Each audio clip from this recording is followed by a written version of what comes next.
ജോസ് കുട്ടി ഒഴികയിൽ കൂടി ടെലിഫോൺ ലൈനിലുണ്ട്, കത്തോലിക്ക കോൺഗ്രസിന്റെ പ്രതിനിധി. ശ്രീ ജോസ് കുട്ടി ഒഴികയിൽ സഭകൾക്ക് ഏത് നേതാവിനെയും വിളിക്കാനുള്ള സ്വാതന്ത്ര്യമുണ്ട്. ആ പരിപാടിയിൽ കേന്ദ്രമന്ത്രി ജോർജ് കുര്യൻ പങ്കെടുക്കുന്നുണ്ട്, KPCC അധ്യക്ഷൻ പങ്കെടുക്കുന്നുണ്ട്, ശശി തരൂർ മുഖ്യ പ്രഭാഷകനാണ്, 10 മിനിറ്റ് സമയവുമുണ്ട്. ഇപ്പോഴത്തെ സാഹചര്യത്തിൽ ഈ തരൂരിനെ സഭ വിളിച്ചത് നേരത്തെ ശ്രീ N. ശ്രീകുമാർ പറഞ്ഞതുപോലെ ആ പരിപാടിക്ക് ഒരു വാർത്താ പ്രാധാന്യം കിട്ടുക എന്നത് മാത്രം ലക്ഷ്യം വെച്ചായിരിക്കുമെന്ന് താങ്കൾ കരുതുന്നുണ്ടോ? പരിപാടിക്ക് വാർത്താ പ്രാധാന്യം കിട്ടാനായിട്ട് പ്രത്യേകിച്ച് ആരെയും വിളിക്കേണ്ടതില്ല. കാരണം കത്തോലിക്ക സഭ നടത്തുന്ന ഒരു പരിപാടിയെ സംബന്ധിച്ചിടത്തോളം, പ്രത്യേകിച്ച് പാലാ രൂപ നടത്തുന്ന പരിപാടിയെ സംബന്ധിച്ചിടത്തോളം അതിന് അതിൻ്റെതായ ഒരു പ്രാധാന്യമുണ്ട്. എന്നാൽ ഇവിടെ ശശി തരൂർ എന്നൊരു വ്യക്തി ഒരു വിശ്വപൗരനാണ്. അദ്ദേഹം രാഷ്ട്രീയക്കാരൻ എന്നതിനേക്കാൾ ഉപരി അദ്ദേഹത്തിന്റെ പാണ്ഡിത്യം, അദ്ദേഹത്തിന്റെ ലോക കാഴ്ചപ്പാട്, കേരളത്തിന്റെ വികസനത്തെ സംബന്ധിച്ചുള്ള അദ്ദേഹത്തിന്റെ സമീപനം, കേരളത്തിലെ യുവാക്കളുടെ തൊഴിലും അവരുടെ ഭാവിയുമായി ബന്ധപ്പെട്ടുള്ള അദ്ദേഹത്തിന്റെ കാഴ്ചപ്പാടുകൾ, അതുപോലെ തന്നെ യുവാക്കൾക്ക് ദിശാബോധം നൽകുന്നതിൽ അദ്ദേഹത്തിനുള്ള മികവ്, അങ്ങനെ നിരവധി ഘടകങ്ങൾ ഇതിനകത്തുണ്ട്. ഒരാൾ രാഷ്ട്രീയക്കാരനാണോ അല്ലേ എന്നതിനേക്കാൾ ഉപരി ആ വ്യക്തിത്വത്തിന് പ്രാമുഖ്യം നൽകുന്ന നിരവധി ഇതര ഘടകങ്ങളുണ്ട്. അത്തരം ഘടകങ്ങൾ പരിഗണിച്ചിട്ടാണ് ഈ സഭയുടെ ഒരു വേദിയിലേക്ക് അദ്ദേഹത്തെ ഇപ്പോൾ ക്ഷണിച്ചിരിക്കുന്നത്. നമ്മൾ ഓർക്കേണ്ട ഒരു കാര്യം, ലോക രാഷ്ട്രങ്ങൾക്കിടയിൽ ഇത്രമാത്രം ആദരിക്കപ്പെടുന്ന ഒരു മലയാളി വേറെയില്ല. അപ്പൊ ശശി തരൂർ മലയാളികൾക്ക് മുഴുവൻ ഒരു അഭിമാനമാണ്. ശശി തരൂരിന്റെ മികവ് ഉപയോഗിക്കാനായിട്ട് കോൺഗ്രസിന് കഴിയേണ്ടതായിരുന്നു. ശശി തരൂരിനെ പോലെയുള്ള പ്രസിദ്ധനായ ഒരാൾ, പേര് കൊണ്ട് തന്നെ ലോകമുഖം അറിയപ്പെടുന്ന ഒരാളിനെ എങ്ങനെ ഉപയോഗിക്കണമെന്ന് പഠിക്കുവാൻ കോൺഗ്രസിന് മനസ്സിലാക്കാൻ കോൺഗ്രസിന് കഴിയുന്നില്ല. ഇത് തീർച്ചയായും കോൺഗ്രസിന്റെ ഒരു പരിമിതിയാണ്.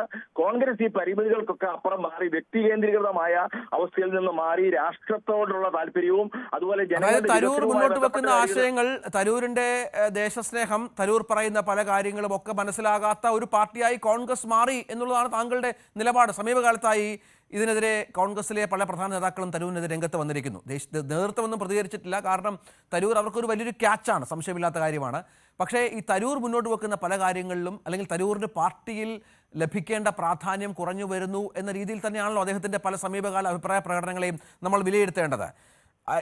ഈ ആശയങ്ങൾ, ഇപ്പോൾ രാജ്യസ്നേഹവുമായി ബന്ധപ്പെട്ട അല്ലെങ്കിൽ രാഷ്ട്രത്തിൻ്റെ പുരോഗതിയുമായി ബന്ധപ്പെട്ട ആശയങ്ങൾ ആര് മുന്നോട്ട് വെക്കുന്നോ അത് തനിക്ക് മനസ്സിലാകുന്നു, താൻ തുറന്നു പറയുന്നു. പക്ഷെ അതിനെ പാർട്ടി അംഗീകരിക്കുന്നില്ല. അതിനെ ജനങ്ങൾക്ക് കുറച്ചുകൂടി തരൂരുമായി ബന്ധപ്പെട്ട് കാര്യങ്ങൾ മനസ്സിലാകുന്നുണ്ട് എന്നുള്ളതും, ജനങ്ങൾക്കിടയിൽ കോൺഗ്രസിലെ ഇപ്പോൾ നേതാക്കളെക്കാൾ കൂടുതൽ തരൂരിന് സ്വീകാര്യതയുണ്ട് എന്നുള്ളതും സഭകളും മറ്റും മനസ്സിലാക്കുന്നു എന്നുള്ളതാണോ താങ്കൾ പറഞ്ഞു വെക്കുന്നത്? തീർച്ചയായും തരൂരിനെ ജനങ്ങൾ അംഗീകരിക്കുന്നുണ്ട്. ജനങ്ങൾക്ക് തരൂർ സ്വീകാര്യനാണ്. നിങ്ങളിപ്പോ ഇന്ന് ആ യോഗത്തിന്റെ അകത്ത് സംസാരിക്കുമ്പോഴത്തെ ആളുകളുടെ പ്രതികരണം ശ്രദ്ധിച്ചുകൊള്ളുക. തരൂർ ജനങ്ങൾക്ക് സ്വീകാര്യനാണ്, യുവാക്കൾക്ക് സ്വീകാര്യനാണ്. കേരളത്തിന്റെ യുവത കേരളം വിട്ടു പോവുകയാണ്, ഇവിടെ ജീവിക്കാൻ നിവൃത്തിയില്ലാതെ. ഇത് ഇവിടുത്തെ ഒരു രാഷ്ട്രീയ പാർട്ടിയുടെ ഒരു ചിന്തയോ ഒരു കാഴ്ചപ്പാടോ അല്ല. അവർക്ക് അതിനകത്ത് ഒരു പ്രശ്നവുമില്ല. ഇവിടുത്തെ കേരളത്തിന്റെ വികസനം ഇവർ ആരുടെയും പ്രശ്നമല്ല. നിമിഷം കേരളം മറ്റ് സംസ്ഥാനങ്ങളെക്കാളും പല മേഖലകളിലും പുറകോട്ട് പോയിക്കൊണ്ടിരിക്കുകയാണ്. ഇത് ഇവിടുത്തെ ഏറ്റവും വില കുറഞ്ഞ രാഷ്ട്രീയ സമീപനങ്ങളും ഏറ്റവും വില കുറഞ്ഞ വികസന കാഴ്ചപ്പാടുകളും അനാവശ്യ പ്രതിസന്ധികൾ ഉണ്ടാക്കിക്കൊണ്ട് ഇവിടെ എന്തെങ്കിലും ഒരു സംരംഭത്തിലേക്ക് ഒരു ചെറുപ്പക്കാരൻ കടന്നു വന്നാൽ അവനെ പൂട്ടിക്കെട്ടി വീട്ടിലേക്ക് വിടുന്ന തരത്തിലുള്ള സംഭവങ്ങൾ ഇവിടെ നടക്കുന്നതുകൊണ്ടാണ് ഇതുണ്ടാകുന്നത്. അപ്പൊ കേരളത്തെ മൊത്തത്തിൽ കണ്ടുകൊണ്ട് കേരളത്തിന്റെ വികസനത്തിനും കേരളത്തിന്റെ ജനങ്ങളുടെ ക്ഷേമത്തിനും കേരളത്തിന്റെ ജനതയുടെ ഭാവിക്കും ഒക്കെ ഉതകുന്ന തരത്തിലുള്ള കാഴ്ചപ്പാടുകൾ മുന്നോട്ട് വയ്ക്കുവാൻ വിശ്വപൗരൻ എന്ന നിലയിൽ നിന്നുകൊണ്ട് ശശി തരൂരിന് കഴിയുന്നുണ്ട്. ലോകത്തെ മൊത്തത്തിൽ കാണുന്നതോടൊപ്പം നമ്മൾ വേറൊന്നും നോക്കണ്ട, അദ്ദേഹത്തിന്റെ ലോകരാഷ്ട്രങ്ങൾക്കിടയിൽ കിട്ടിയ സ്വീകാര്യത അത് അദ്ദേഹം കോൺഗ്രസ്സുകാരനായതുകൊണ്ട് കിട്ടിയതല്ലത്. അത് അദ്ദേഹത്തിന്റെ വ്യക്തിപ്രഭാവത്തിന്റെ ഫലമാണ്. ഈ വ്യക്തിപ്രഭാവം എന്നുള്ളത് അത് വളരെ പ്രധാനപ്പെട്ട ഒരു ഘടകമാണ് ഏതൊരു കാര്യത്തിലും. അപ്പൊ സഭയെ സംബന്ധിച്ചിടത്തോളം സഭയുടെ ഒരു വേദിയിലേക്ക് വരുന്ന ആളുകൾ ഏത് ക്വാളിറ്റിയിലുള്ളവരായിരിക്കണമെന്ന് സഭയ്ക്ക് ചില കാഴ്ചപ്പാടുകളുണ്ട്. ആ കാഴ്ചപ്പാടിന്റെ അകത്ത് മതേതരത്വമുണ്ട്, അതിന്റെ അകത്ത് രാഷ്ട്രീയാതീതമായ കാഴ്ചപ്പാടുകളുണ്ട്, അതിനകത്ത് ഉന്നത വ്യക്തിത്വങ്ങളെ അംഗീകരിക്കുന്ന കാഴ്ചപ്പാടും അതിനകത്തുണ്ട്. ഇതെല്ലാം കൂടെ ആ വേദി നോക്കിയാൽ കണക്കാക്കാം. എല്ലാ രാഷ്ട്രീയ പാർട്ടികളുണ്ട്, രാഷ്ട്രീയ പാർട്ടിയുടെ നേതാക്കന്മാരുണ്ട്, മതവിഭാഗത്തിൽപ്പെടുന്ന ആൾക്കാരുണ്ട്.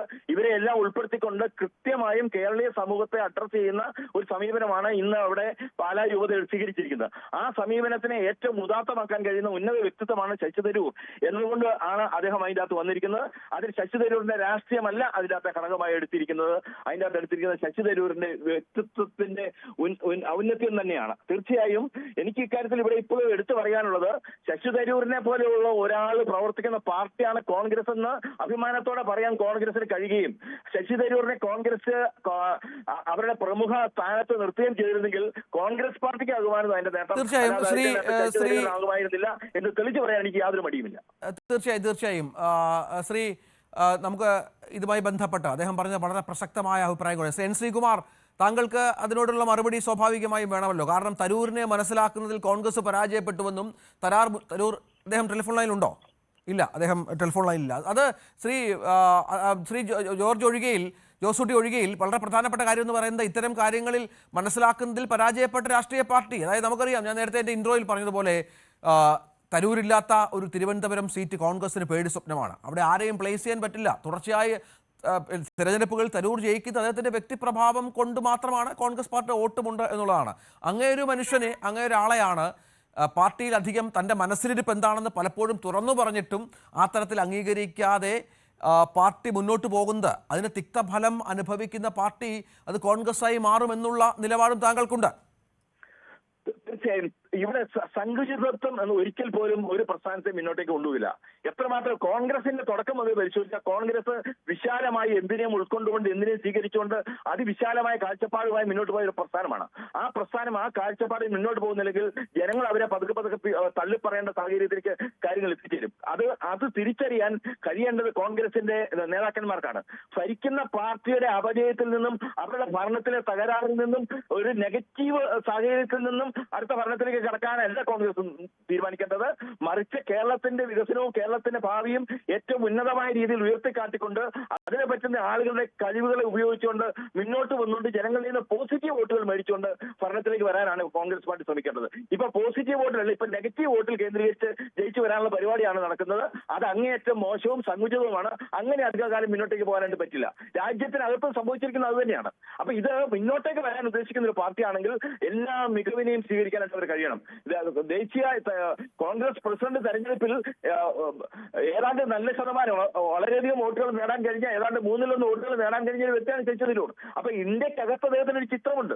അപ്പൊ ഇതൊക്കെ എന്തുകൊണ്ട് വെറുതെ കിട്ടുമോ ഒരാൾക്ക്? അങ്ങനെ ഇന്ത്യക്കകത്ത് സ്വീകാര്യത അങ്ങനെ വെറുതെ കിട്ടുമോ ഒരാൾക്ക്?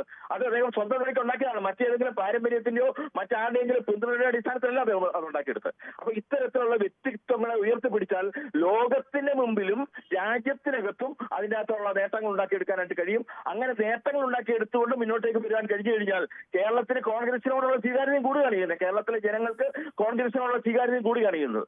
നേതാക്കന്മാർക്കിടയിൽ വ്യക്തിപരമായ താല്പര്യങ്ങൾ ഉണ്ടാക്കും. നേതാക്കന്മാർക്കിടയിലെ വ്യക്തിപരമായ താല്പര്യങ്ങളല്ല ഒരു രാഷ്ട്രീയ പാർട്ടിയെ സംബന്ധിച്ചിടത്തോളം ആ പാർട്ടി ജനങ്ങളുടെ മുമ്പിലേക്ക് വെക്കുന്ന രാഷ്ട്രീയവും ജനങ്ങളുടെ മുമ്പിലേക്ക് വെക്കുന്ന വികസന കാഴ്ചപ്പാടുകളും ജനങ്ങളുടെ മുമ്പിലേക്ക് അവർ വെക്കുന്ന ഭരണ മികവും എന്ന് പറയുന്നത്. നമ്മുടെ ഭരണം ഇന്ന് ഒന്നിനും കൊള്ളുകയില്ലാത്ത രീതിയിൽ ഏറ്റവും മികവ് കുറഞ്ഞതായി മാറിയിരിക്കുകയാണ്. കാര്യത്തിന് തീരുമാനമെടുക്കാൻ ഇത്രമാത്രം താമസമുണ്ടാക്കുന്ന ഒരു ഭരണം ഒരുപക്ഷെ കേരളത്തിൽ ഉണ്ടാകുകയില്ല. ഇവിടെ ഒരു കാര്യത്തിൽ ഒരു തീരുമാനം ഉണ്ടാക്കിയാൽ തീരുമാനിച്ച കാര്യങ്ങൾ നടപ്പാക്കാനായിട്ട് കഴിയുന്നില്ല. ഭരണത്തിന്റെ സുതാര്യത എന്നെ നഷ്ടപ്പെട്ടു പോയി. ഭരണത്തിന്റെ കാര്യക്ഷമത എന്നെ നഷ്ടപ്പെട്ടു പോയി. ഇത് ജനങ്ങളുടെ പൊതു താല്പര്യങ്ങൾ ഇവിടെ സംരക്ഷിക്കപ്പെടത്തില്ല. ഇങ്ങനെ ഒരു ഭരണവുമായി മുന്നോട്ട് പോകുമ്പോൾ ആ ഭരണത്തിനെതിരെ പോസിറ്റീവായ ഘടകങ്ങൾ ഉയർത്തിപ്പിടിച്ചുകൊണ്ട് ശക്തമായ ഒരു മുന്നേറ്റം നടത്താൻ കഴിയുന്ന ഒരു രാഷ്ട്രീയ പ്രസ്ഥാനമാണ് കോൺഗ്രസ്. ആ കോൺഗ്രസിനെ ഏറ്റവും ശക്തനായ ഏറ്റവും നല്ല ഒരു പോരാളിയായിട്ട് ശശി തരൂരിനെ കണ്ടുകൊണ്ട് മുമ്പിൽ നിർത്തുകയും മുഖ്യമന്ത്രിയാകുക എന്നുള്ളതൊക്കെ മറ്റനേക ഘടകങ്ങളെ ആശ്രയിച്ചിരിക്കുന്ന കാര്യമാണ്.